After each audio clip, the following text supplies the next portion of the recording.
புகழினால் மிக்க பண்புடைய அந்த வைகையாறு. அது எதை ஒத்ததாக இருக்கிறது தெரியுமா?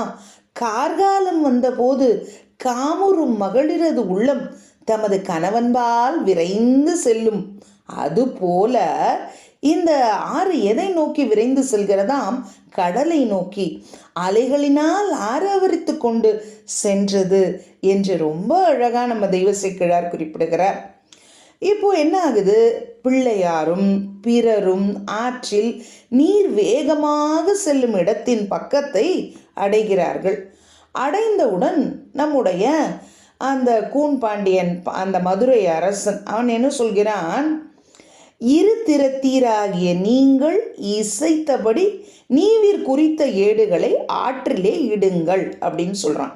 இரு திறத்தார்னா ஒரு பக்கம் திருஞான சம்பந்த பெருமான், நம்ம சைவ சமயத்துக்காக. அடுத்தது